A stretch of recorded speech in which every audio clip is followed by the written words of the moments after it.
las listas de los jueces de Israel, Sangar no aparece. Es tan poquita su mención y tan resumido lo que hizo que algunos lo borran, pero está allí y está en los originales y es la palabra de Dios. Y es posible, hermano, que aunque se mencione solo en 2 oportunidades, sea una vida que representa la nuestra, que aunque no se menciona mucho, viene a ser importante para Dios, y que Dios no quiso que estuviera fuera de su libro, fuera de su verdad, fuera de la realidad que nosotros debíamos conocer. Y pensó que un día como hoy, de verano, un día como hoy, en Madrid, teníamos que hablar de eso para ti. Yo pienso que la Biblia siempre tiene razón. Y dijo, aquel día, cuando esta muchacha vaya a la iglesia, cuando se siente en la silla este señor, yo voy a querer que este único versículo de este único hombre que aparece en todos los 66 libros de la Biblia se mencione para él, para ella. ¿Usted cree eso? ¿Saben qué? Dios no tiene casualidades. Todo está diseñado en el plan perfecto de Dios. Todo tiene un propósito. Y Dios no te trajo esta mañana aquí. A ti que vienes habitualmente, a ti que estás por primera vez, no te trajo sin propósito. Él marcó un propósito para ti y para decirte esta verdad de la que vamos a hablar. Sangar. No te olvide, Sangar, un campesino que cambió su país. Digo que un campesino porque realmente era un campesino, se dedicaba a las labores del campo. Era especialista en trabajar con los bueyes, con las ovejas, con la tierra, sembraba, araba, cosechaba. Su vida era natural de allí, de Israel, de las tierras del sur de Israel, las que colindaban con los enemigos de Israel que se llamaban los filisteos, un pueblo extranjero, aguerrido, un tanto más desarrollado en técnicas o en tecnologías que el pueblo hebreo. Así que habían trabajado en cuestiones de metalurgia, en cosas de armas de guerra, tenían caballos cerrados, tenían carretas especiales para las batallas, y eso había hecho que pudieran hacer guerra contra Israel de una manera muy insistente y también exitosa. Los filisteos aparecen no solamente en este pasaje y alrededor de este pasaje, sino aparecen en diferentes momentos. David peleó contra los filisteos y los reyes de Israel y de Judá pelearon de forma continua contra los filisteos porque eran aguerridos, eran persistentes, eran agobiantes para el pueblo hebreo que quería poseer estas tierras, pero que los filisteos siempre estaban allí dando la guerra, hasta que en el tiempo de David fueron menguados y la paz volvió a Israel. En este pasaje, hermano, todo comienza con un hombre que está en su granja, en su pequeño territorio, cultivando, tal vez encima de su carreta de bueyes, llevando algún cargamento, o tal vez detrás de un arado, dirigiendo el surco para sembrar alguna semilla. Ahí está Sangar, una persona de campo, sencilla, humilde, atendiendo su familia, cubriendo sus responsabilidades mínimas. Pero allí, desde su granja, se dio cuenta que los filisteos querían otra vez atacar a Israel. Otra vez atacar su granja, su familia, llevarse el ganado, llevarse la cosecha, otra vez volver a esas tierras. Y aquel día la cosa fue diferente, porque Sangar, aunque todo eso no lo explica la palabra, pero nos da luz para poder pensar que era así. Y ya les voy a explicar por qué razones.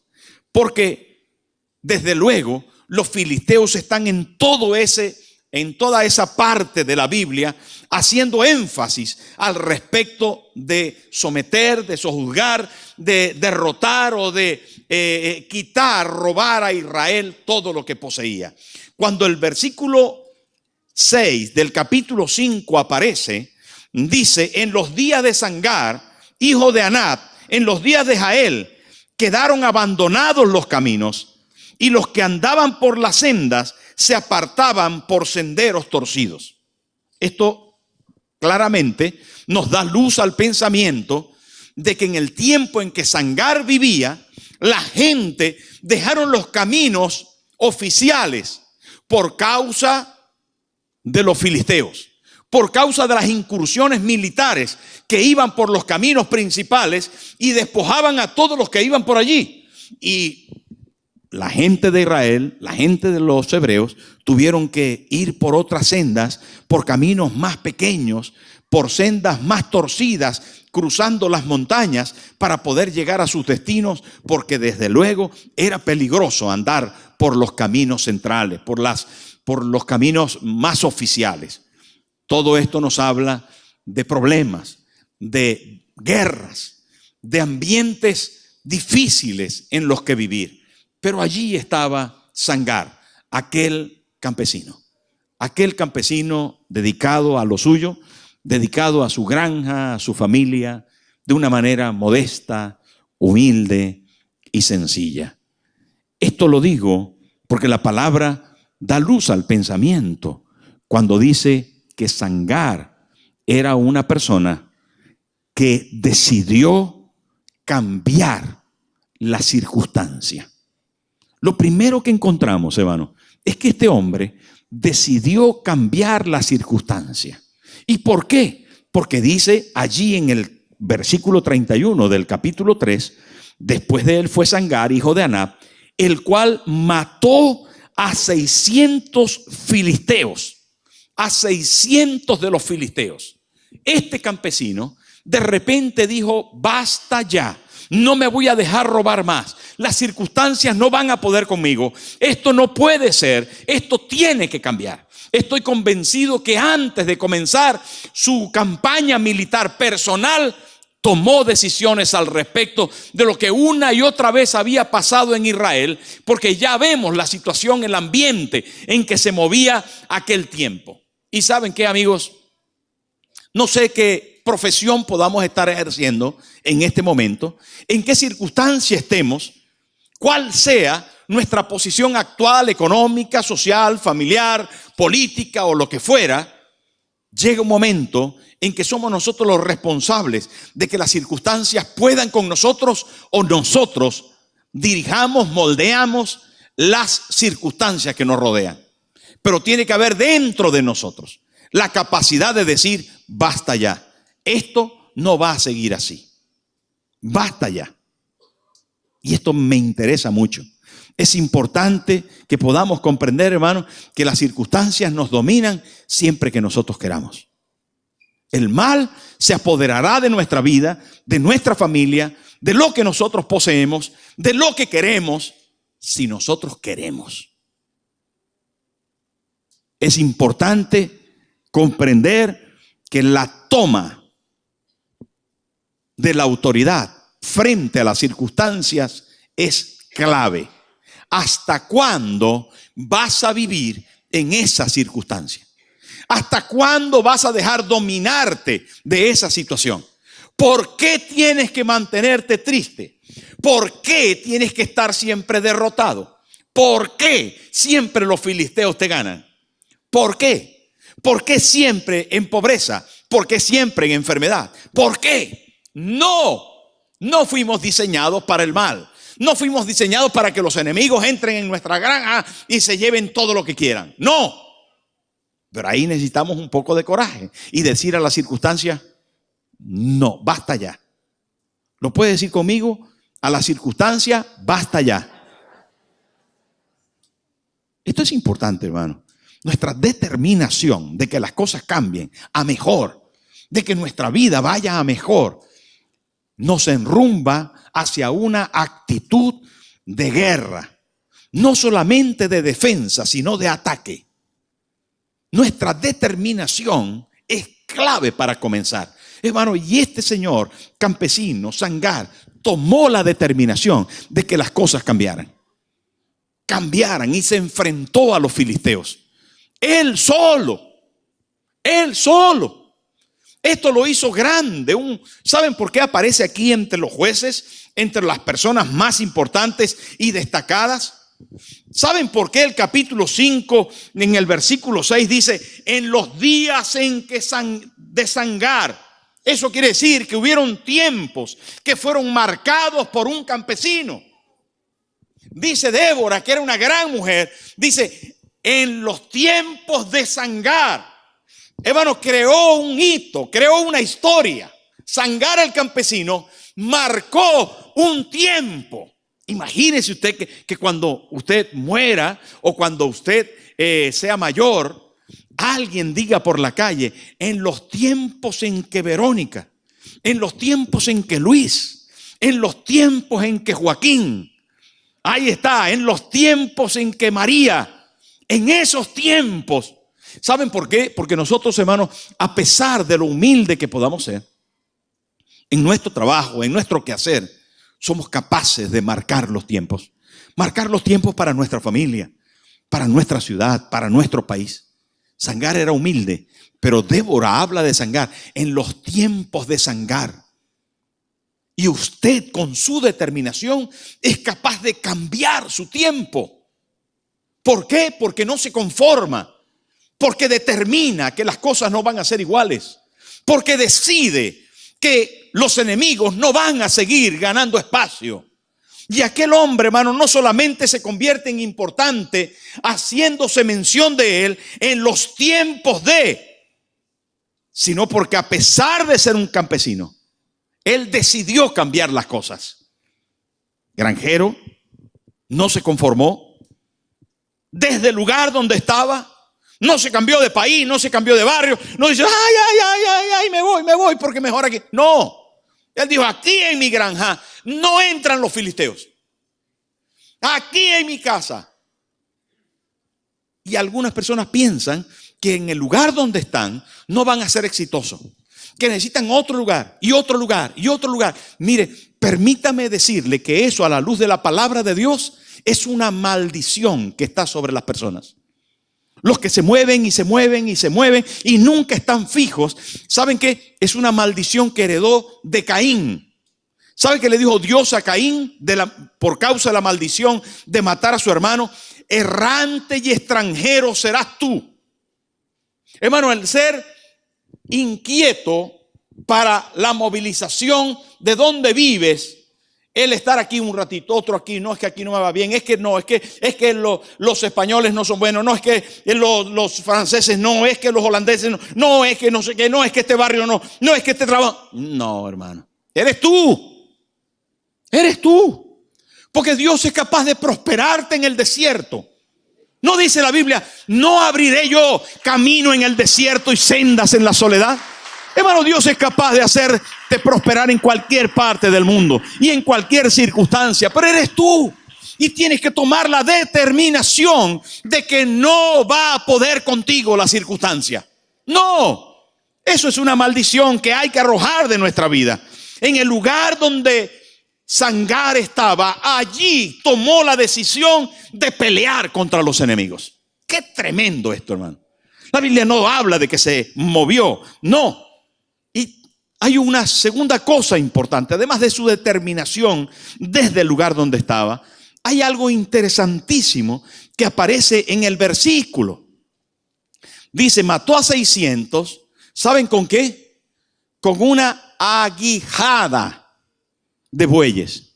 ¿Saben qué es una aguijada? Hay quien leyó mal y dice con una quijada. Sí, de verdad. Y usted puede mirar por ahí, preguntar, hay quien dice, no, con una quijada de bueyes. Pero no fue con una quijada, es una aguijada, es un palo largo que tiene una punta metálica que vale para pinchar a los bueyes. En algunos casos no solo termina en punta, sino que tiene una pequeña aleta. Se usa en los aperos de los campesinos de España, por ejemplo, y en los campesinos de América y del mundo. Se usa este palo porque hay que pinchar al buey. Algunas veces se quedan detenidos, o las mulas, o los burros, o los animales que aran, que trabajan en el campo, necesitan ser asusados, necesitan ser pinchados. Y esto es una vara larga de unos 2 metros aproximadamente, o hasta 2 metros y medio, con una punta metálica que vale para pinchar a los bueyes para que se muevan. Era un campesino. Esto nos da evidencia de que Sangar trabajaba en una granja, trabajaba en una hacienda, trabajaba en un lugar con bueyes, porque en su mano tenía un arma para desarrollar el trabajo que normalmente hacía. ¿Me está entendiendo? Y con esa aguijada, Sangar peleó contra los filisteos. Y esto es muy elocuente, hermano. Es demasiado bonito pensar de que él luchó con lo que tenía a la mano. Luchó con lo que tenía a la mano. Algunas veces nosotros queremos, no, si me dieran una metralleta, entonces sí que acabo con los filisteos. Si me dieran una bomba nuclear, acabo con los filisteos. Si a mí me dan un mejor coche, entonces sí que puedo repartir. No, hermano. No, ¿sabe qué? Tu confianza está en el instrumento y no en Dios. Sangar luchó con lo que tenía. Y es que es necesario que la excelencia venga de Dios y no de nosotros. Lo dice Pablo a los Corintios. Es necesario que la excelencia sea de Dios y no de los hombres, porque Dios necesita llevarse la gloria. Mis queridos hermanos, es importante entender que no debemos de menospreciar el día de las pequeñeces, porque Dios, el Señor, se goza en los modestos comienzos, dice la palabra. Dios se goza en los modestos comienzos. Que estoy vendiendo patata, gloria a Dios. Comienza y mantente. Comienza y mantente. Comienza y cree y confía que Dios va a hacer contigo cosas maravillosas. Si a ti te lo dan todo hecho, ¿dónde está la gloria de Dios? Hermano, si tú tienes todas las herramientas, todos los implementos para comenzar, no lo vas a valorar. Qué importante poder pensar, hermano, que Dios puede hacernos útiles cuando confiamos en Él, a pesar de los elementos que tengamos en nuestra mano. Aquel hombre tenía un palo con una punta de hierro, hermano. Tenía un palo de pinchar bueyes. ¿Qué tiene usted? Hermano, Moisés tenía una vara seca. Amigos, aquel muchacho tenía 5 panes y 2 peces. ¿Sabe que tenía Dorcas, aguja e hilo? Y cosía para los vecinos. Y Dios le dio la bendición de ser resucitada. Hermano, ¿qué tienes en la mano? ¿Qué tienes en la mano? ¿Cuál es tu habilidad? ¿Cuál es tu capacidad? ¿Qué es lo que se te da bien? ¿Qué tienes a la mano? Hubo gente, hermano, que salió a vender pequeñas cosas. De 17 años comenzó a vender unos lápices y bolígrafos. Hermano, vendió tizas. Cuando tenía 17 años, comenzó a vender, hermano, cosas tan sencillas que le permitieron hacer un pequeño capital. Y se le dio bien el vender. Hasta que cuando cumplió más de 18 años, un día vendió los sillones de su casa. Y lo invirtió en otras cosas más. 17 años tenía el jovencito y se le dio bien el vender. Hoy se llama su empresa IKEA. El señor de la empresa IKEA se llama Ingvar Kamprad. Este hombre, que no lo sé pronunciar bien, comenzó con poquito, hermano. Pero ¿saben qué? Una jovencita de 13 años que de alguna manera no pudo ir a la escuela, se preparó en la costura y comenzó a hacer sus primeras incursiones en tela. Cuando cumplió 15, fue a buscar trabajo en una casa de modistas y allí se encontró con el dependiente. El dependiente se llamaba en aquel momento y se sigue llamando Amancio Ortega. Juntos comenzaron una pequeña empresa en la casa de su cuñada. Comenzaron a desarrollarse y en el perdóneme, 1975, abrieron el primer Zara. El hombre más rico de España comenzó a través de su mujer, que en aquel entonces era una niña, cosiendo con hilo y aguja pequeños retales, pequeños delantales. Hermano, yo no sé lo que usted tiene. Tal vez está esperando que le den todo porque su orgullo no acepta comenzar desde lo que tiene, desde lo que Dios le dio. Sus manos, sus pies, sus ojos, su cabeza, entendiendo que algunos no la tienen. No tienen manos, no tienen pies, no tienen cabeza. Hay gente que no tiene nada. Y ¿saben qué? Esa gente sí que es inservible. Pero ¿cuánto destaca usted que tiene? Que Dios le ha dado. Hay gente, hermano, que no agradece lo que tiene y jamás llegará a nada. Pero cuando nosotros, hermano, nos damos cuenta que en nuestra mano tenemos un pincho para los bueyes y que con eso y la ayuda de Dios seremos capaces de hacer correr a nuestros enemigos, las cosas van a comenzar a cambiar. Las cosas van a comenzar a cambiar. Pero hermano, este hombre tan importante en la Biblia que aparece en ese versículo, su descripción, tenía un palo con una punta de hierro y peleó con ello. Y peleó como si no hubiera mañana. Y peleó con toda la fuerza. Y peleó, imagino que no peleó con los 600 juntos, sino que fue peleando uno a uno. Que fue incursionando con uno, con otro, un día 3, un día 5, un día 10, hasta que logró matar a 600 de sus enemigos. Esto es, hermano, de valor. Esto es de importancia. Porque usted puede pensar, ¿cómo? Jamás lograré vencer a 600. Yo solito. Son muchos para mí. Muchos se levantan. Oh, es que ¿cómo, pastor? Es que no. Es que me va mal. Es que mi marido, mi esposa, mis hijos. Es que no, es que el coche.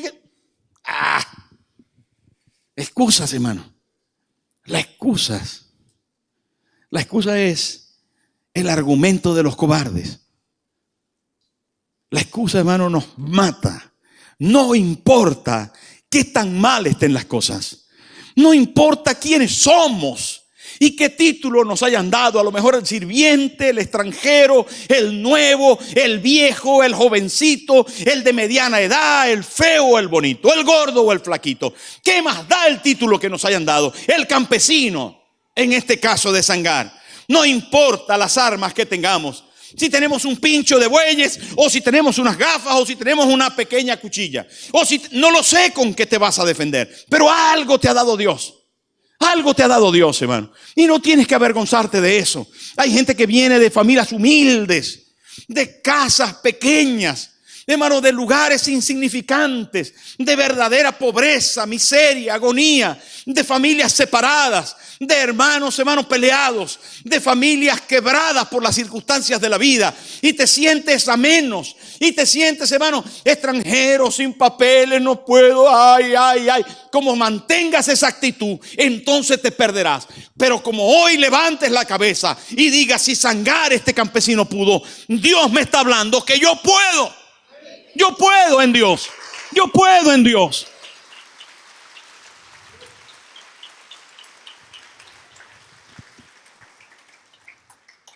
Hermanos, qué hermoso pensar que no importa las armas que tengamos. Lo que importa es tu valentía. Es tu decisión. Lo que importa es tu fe. Tu fe.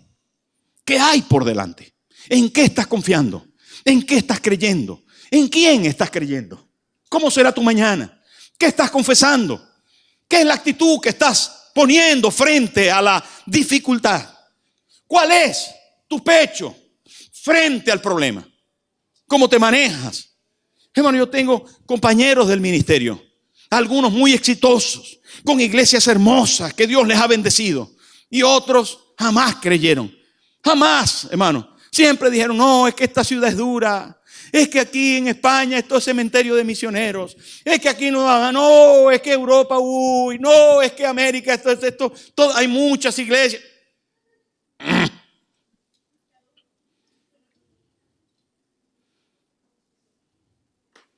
¿Saben, hermano? Y digo esto para que usted sepa que en cualquier área de trabajo, que en cualquier lugar donde te encuentres, no solo de trabajador, no solo de padre y madre de familia, no solo de hermano, de hijo, no solo hermano de empresario, sino también de pastor, de ministro, en todas las áreas de la vida.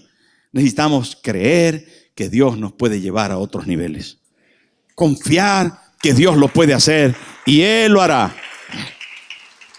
Tu actitud, hermano, será determinante en el futuro que tú abraces. ¿Quién defiende a su familia? Defiende a su país, defiende a su iglesia. Hermano, aquel hombre luchó por su terreno, por su familia, por su cosecha, por su casa. Pero cuando el versículo termina, hay algo trascendente.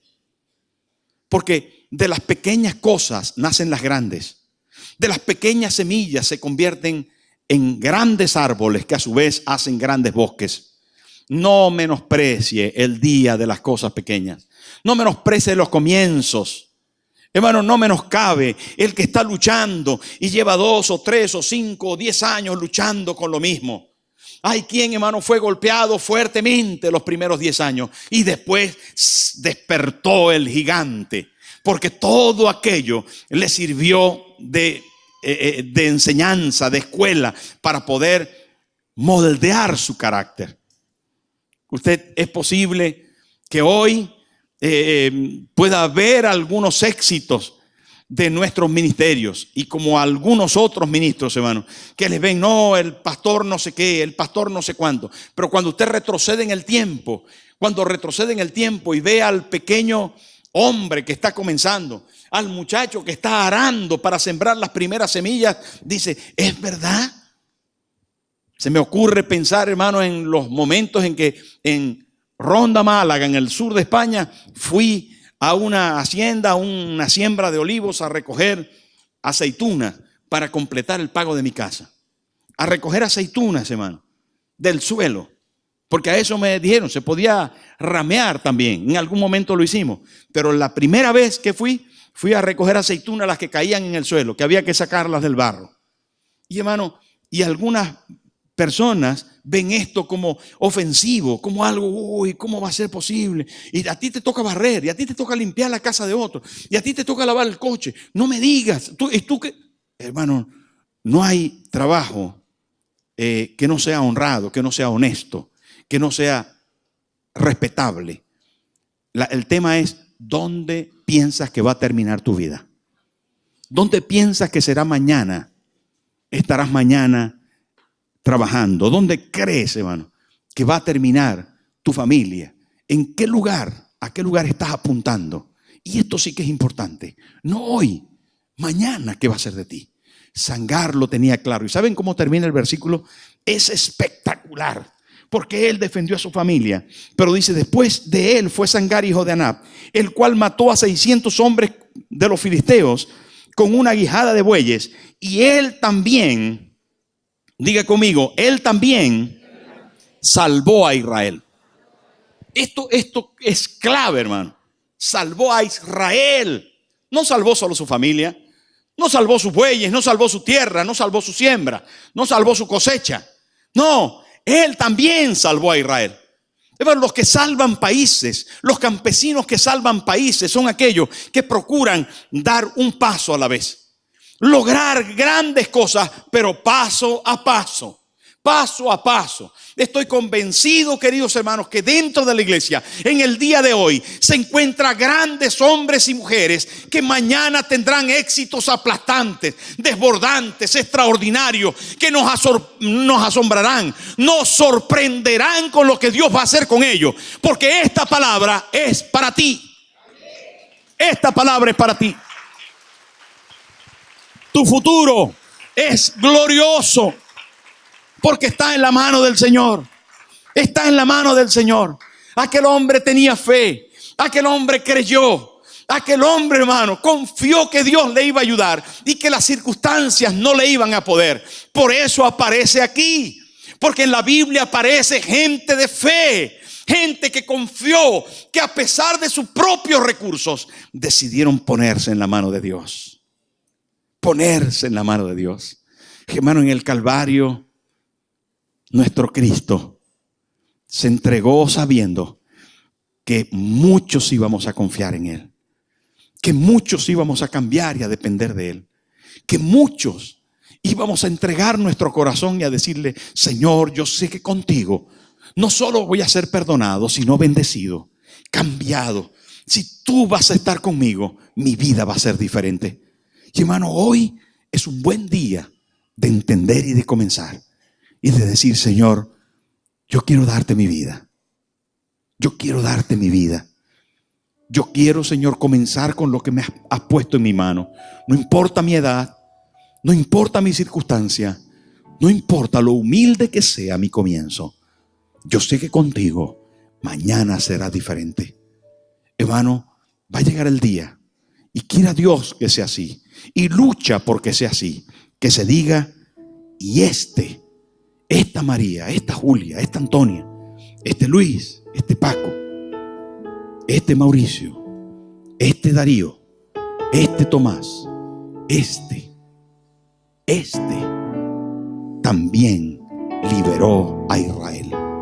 Hermano, extraordinario pensar que Dios utiliza hombres y mujeres insignificantes para cambiar países y continentes, para cambiar vidas, para que nuestro corazón siempre esté en Él. Póngase en pie, por favor. Póngase en pie y cierre sus ojos y diga conmigo esta oración. Cierre sus ojos y diga conmigo esta oración. Padre Celestial, en esta mañana vengo a ti, tal como soy. Me rindo a ti y hoy confieso que mi mañana será extraordinario. Hoy confieso que las circunstancias no podrán vencerme. Hoy me levanto para tener confianza en ti, fe en que tú me darás la victoria más grande. Gracias, Señor, porque yo sé que los que confiaron en ti jamás quedaron avergonzados. Gracias, Señor, en el nombre de Jesús. Ahora yo quiero orar. Si hubiera alguna persona que está por primera vez en la iglesia y quiere invitar a Jesús a su corazón, hoy quiere abrazar esta palabra y decirle: Jesús, entra a mi corazón. Yo quiero quedarme contigo.